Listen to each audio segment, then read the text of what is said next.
Well, welcome to the Good Leadership Podcast, the show that helps you lead with more clarity, confidence, and connection.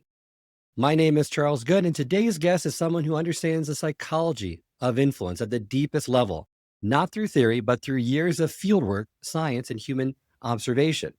This episode is the second part of my conversation with Joe Navarro, a former FBI special agent who has interrogated spies, briefed CEOs, trained military leaders, and written one of the most influential books on human behavior, What Everybody is Saying.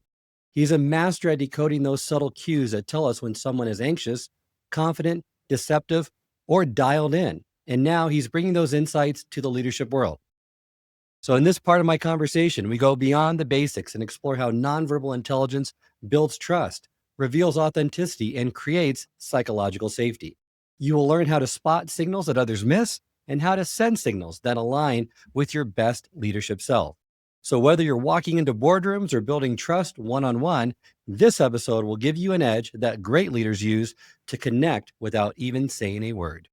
Welcome to the Good Leadership Podcast, where we explore the stories, strategies, and insights of thought leaders who inspire us to think differently and lead better. Through candid conversations and expert perspectives, we dive into the challenges, breakthroughs, and practical lessons that shape exceptional leadership. You also say knowing to distinguish between comfort and discomfort, because that's such a huge thing in deception. And really, that's one of the most important behavioral markers to look for. So if you ask, what that comfort looks like, maybe it's contentment, maybe it's happiness, maybe it's relaxation. And those discomfort ones, they have different nonverbal markers, but that's such a critical baseline to observe. How do you get people to really get comfortable first? Because that's essential, right? When you're interrogating someone as much as you can, or just observing them, you want them to be as comfortable as possible before you go down the path of questioning some things that you're curious about, that they might be lying about, or you want more information regarding. Yeah, so let's clarify first things first, because you mentioned deception. I think it's dangerous to go down that rabbit hole of that you're using body language to detect deception. First of all, we know that most of us are no better than chance at it. And second of all, there's not a single behavior indicative of deception. So I don't teach it. I absolutely refuse to teach it because I think it can become very unethical. Oh, he touched his nose, he's lying. No, please, no. That's what I look for is if we use this paradigm, and you have to remember, I've been using this paradigm now, this model since the early 70s, 76, 77 was when I first started using it, that humans fairly much from the time we're born reveal in real time whether we're comfortable or uncomfortable, whether we're aggravated or not, confident or not. We're very, very binary, and it had to be simple. If you subscribe to the concept that a baby had to communicate simplistically, so it cries, you hold it, it cries, you hold it and feed it whatever to calm it down. Most humans are all day long doing things to maintain what's called homeostasis, this nice balance where, oh, that noise outside just startled me, and so it makes us nervous and tense, so we touch our faces or wring our hands, whatever. We're constantly adjusting to maintain homeostasis. When we are, as an investigator, I know I'm going to make people nervous because, I've got investigator written all over me. You're FBI agent, you have a badge and so forth. So how do you calm people down? But one of the ways to do it is, number one, don't stand directly in front of them because,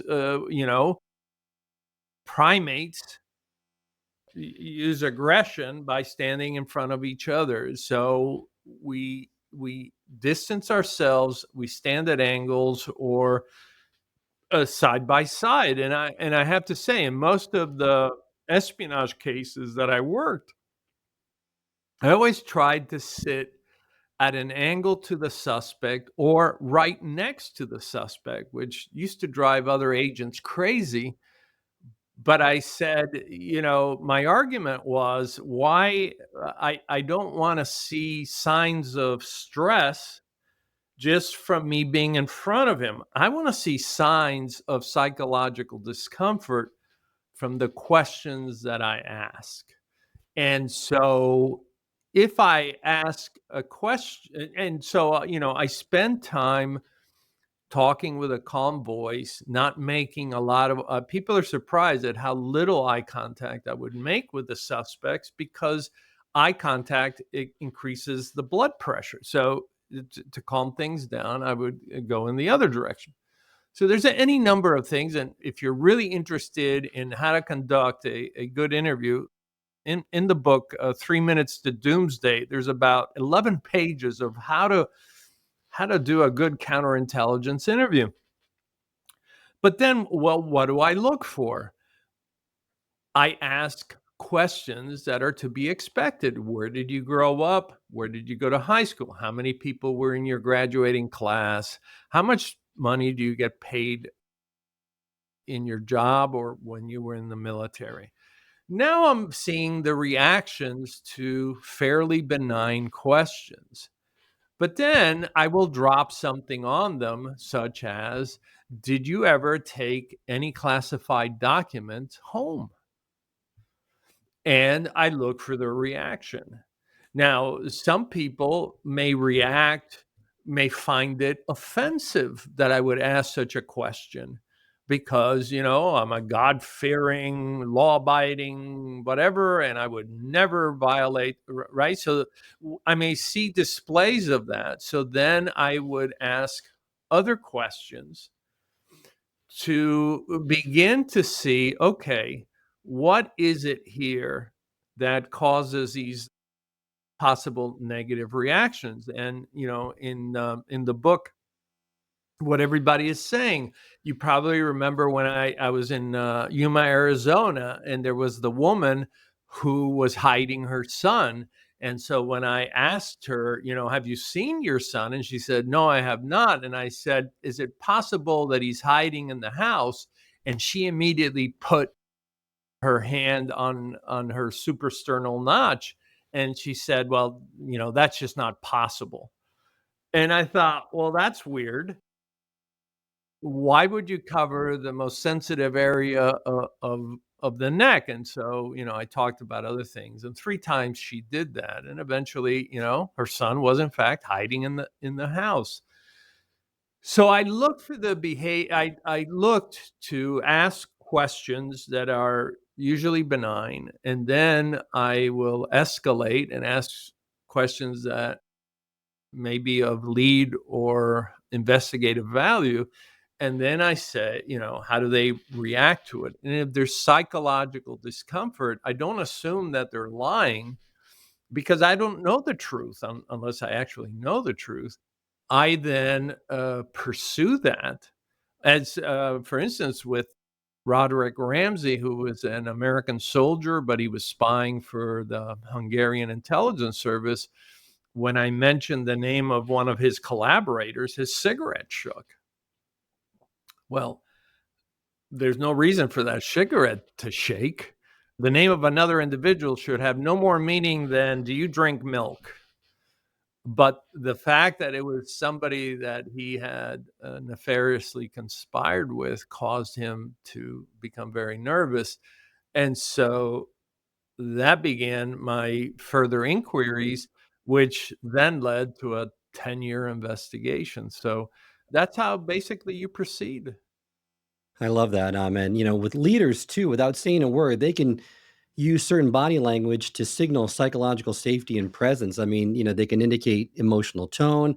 If they're uncrossing their arms, I found leaning forward slightly and it's mirroring the other individual, ventral fronting, their chest is open.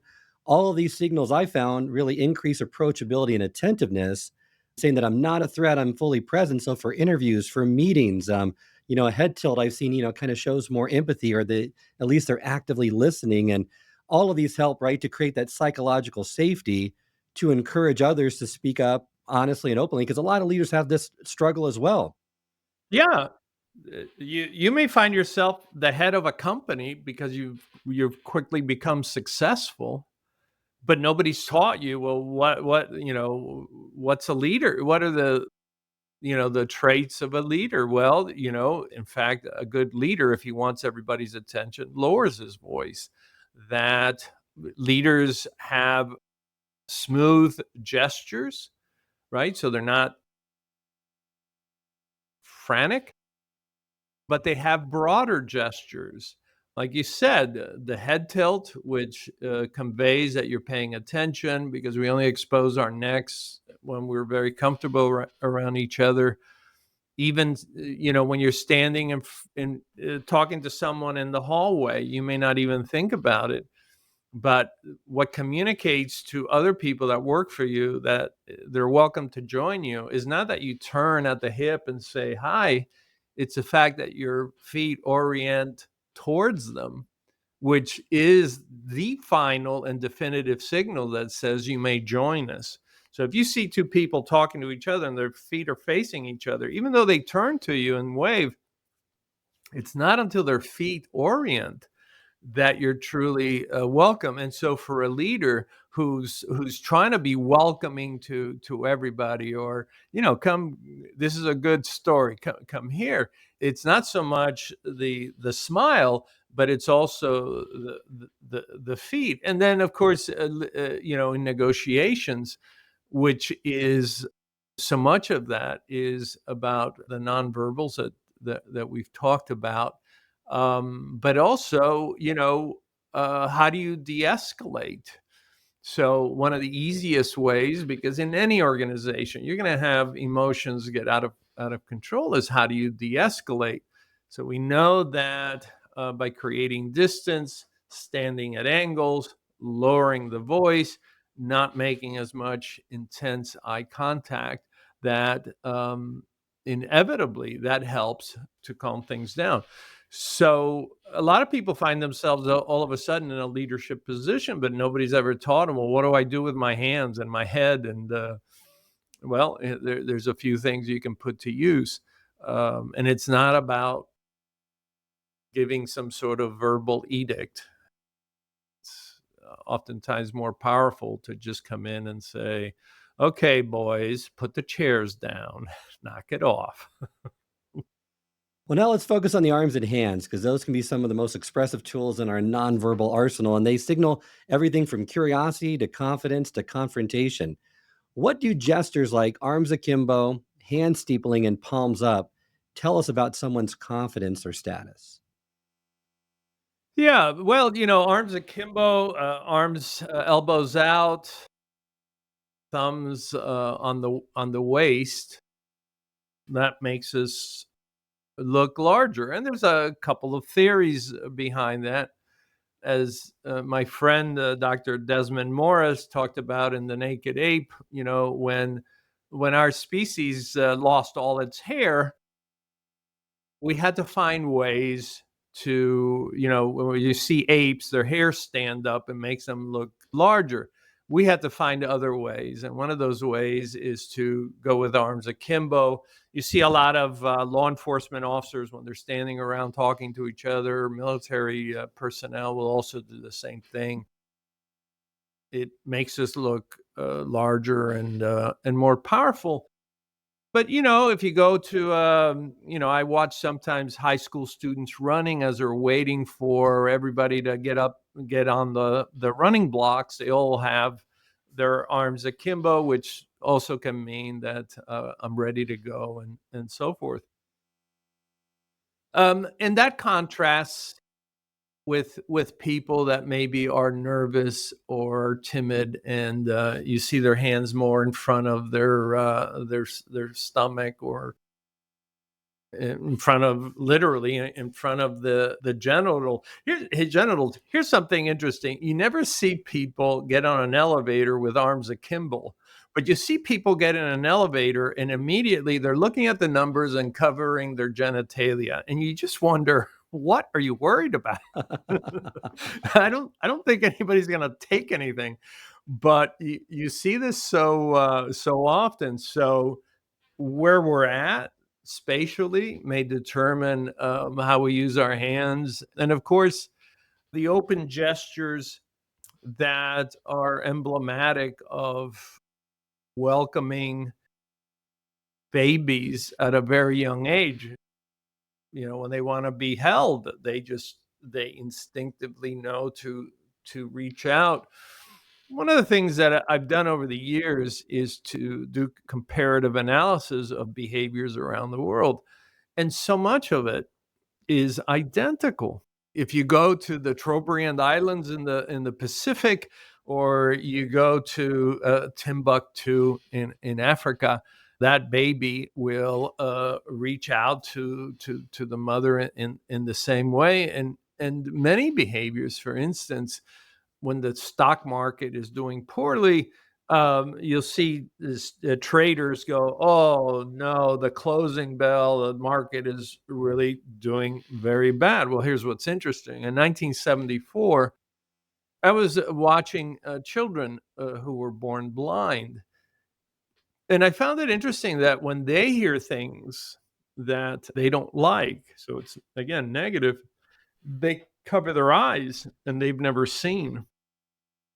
And so you realize how many behaviors are in our DNA. In what David Givens taught me was in our paleo circuits.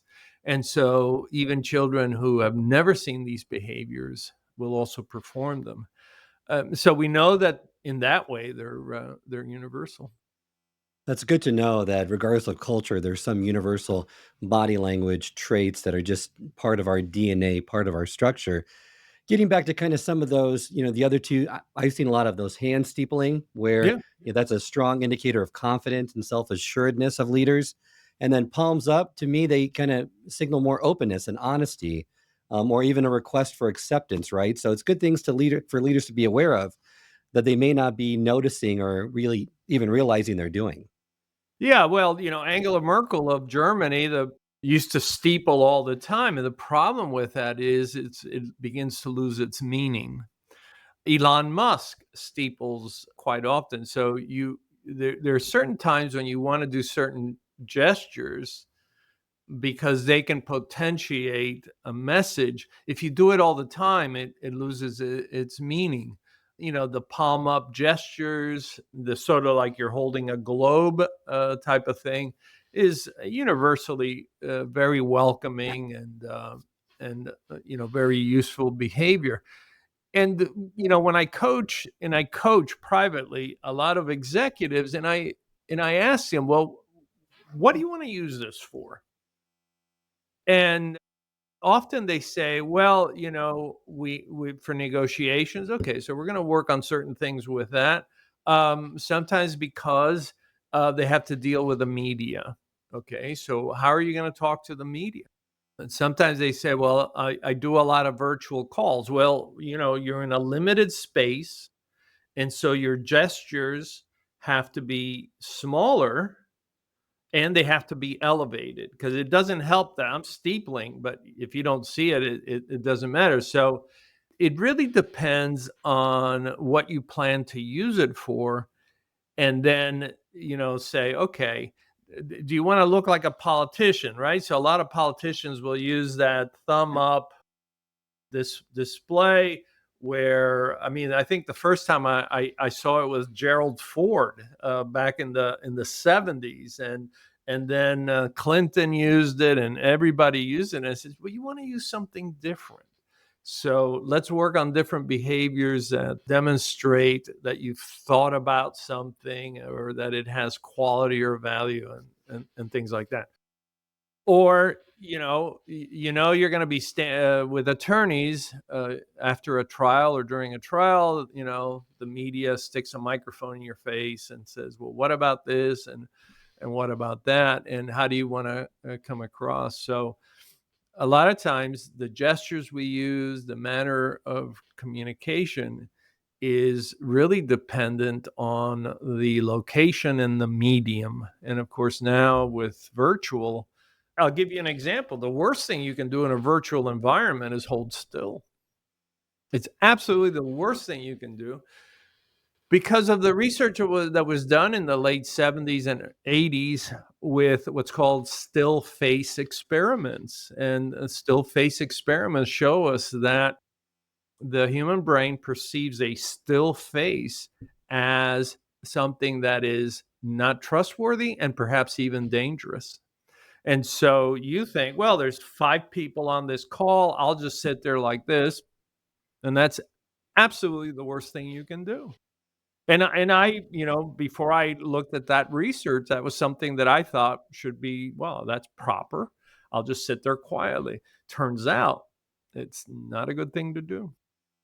Well, that brings to mind that, we're in a Zoom environment since 2020 with the pandemic. Like you said, from the neck up is really all people can see. So the face is arguably the most scrutinized part of our body in terms of body language, but often the least understood. And there's a lot of misconceptions with it.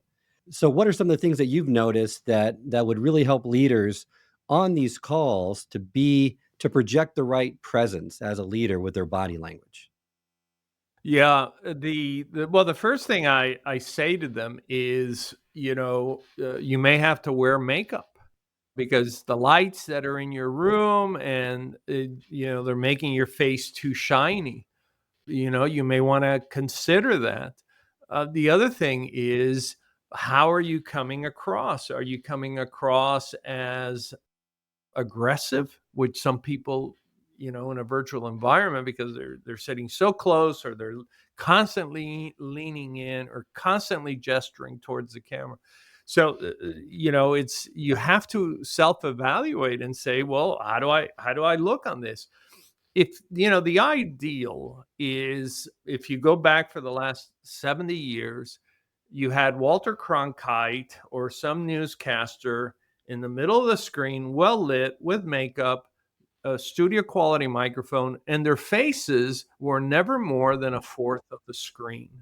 Now think about that. That's what we were habituated on. Now, March, April 2020 comes along, and now we're thrust into this. People don't know exactly what distance to stand. And then complicating this, you have TikTok where people literally are this far away from their device. And that seems to be okay for young people, but not for my generation. So it becomes quite intricate. But you have to ask yourself, what is the purpose of this communication and what's going to create psychological comfort? Because the most important thing is face time. And one of the things that we learned in a virtual environment is that people could turn us off in a virtual environment a lot easier than when everybody was in the same room, and it would be embarrassing to say, "Oh, Charlie, you're boring. I'm out of here," and walk out. Well, nobody did that. But in a virtual environment, they'll put up pictures of themselves. They'll turn the camera off. They'll do all sorts of things. And one of the things we found, my company, JN Forensics, we did some research and found that many times people in a virtual environment were losing the audience in the first 7 minutes at levels that were unprecedented because of lack of quality.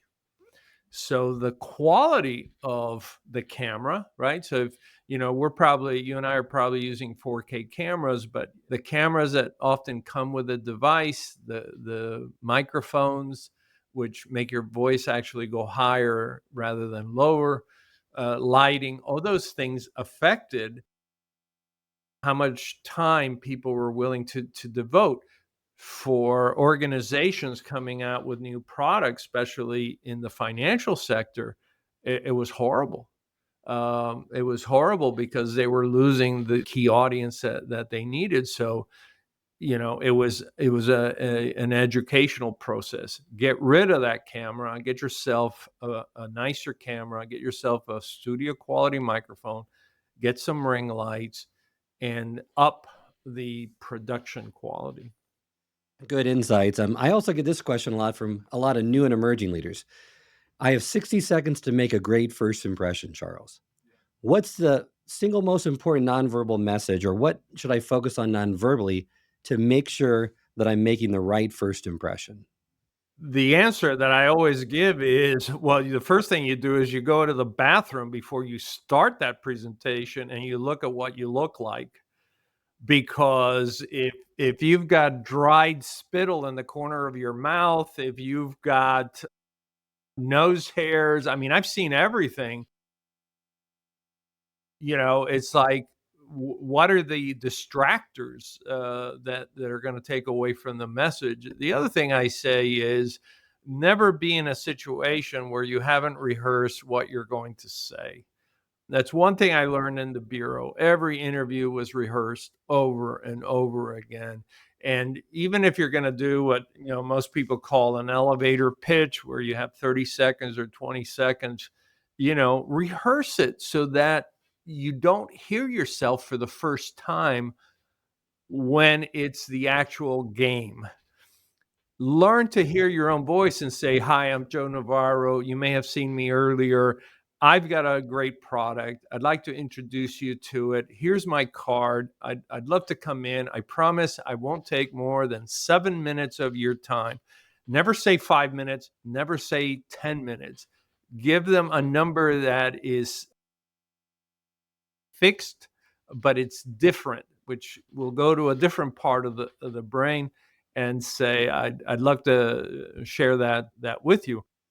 But practice saying that. I see people, unless you're immensely clever, that they make no effort to rehearse what they're going to say, and then they stumble.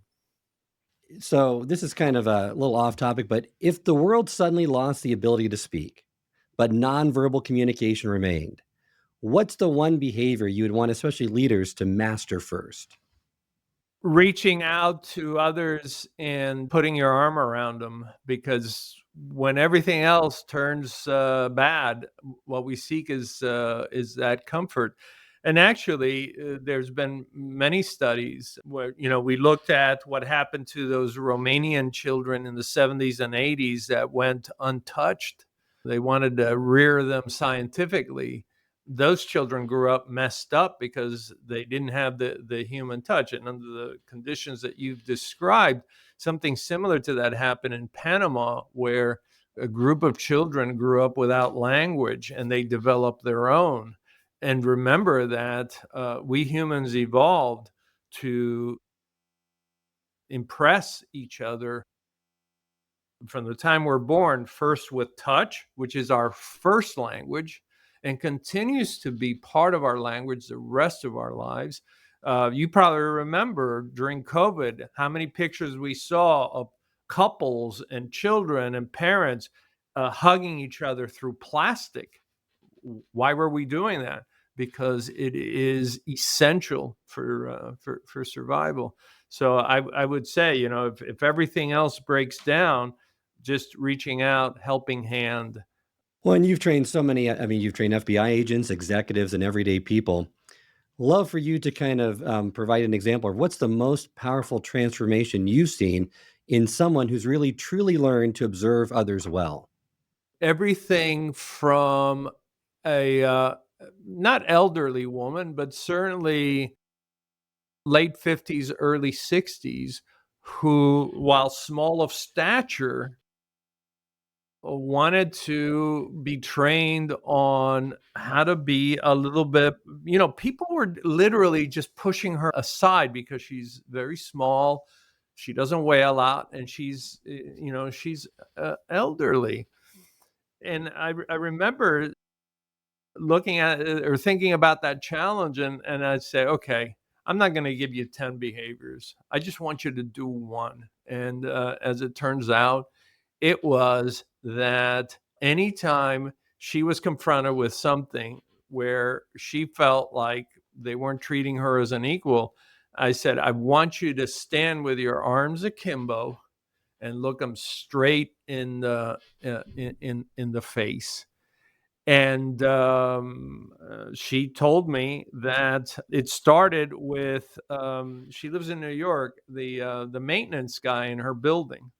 used to come in and say, yeah, I'll get to that later. And she said, no, you'll get to it now. And he began to change. And I've seen leaders who have achieved great things very quickly in their life because of technology. But when they would go to deal with bankers, they weren't taken very serious because they were so very young. So changing things like how they dressed, how they sat, slowing things down, not talking so fast. So there's a lot of example, which goes to show you these things are minor changes, but they're powerful. Is there something on this topic of body language that you don't get asked often or you feel like hasn't gotten enough attention that's really critical to understanding it and being better at it?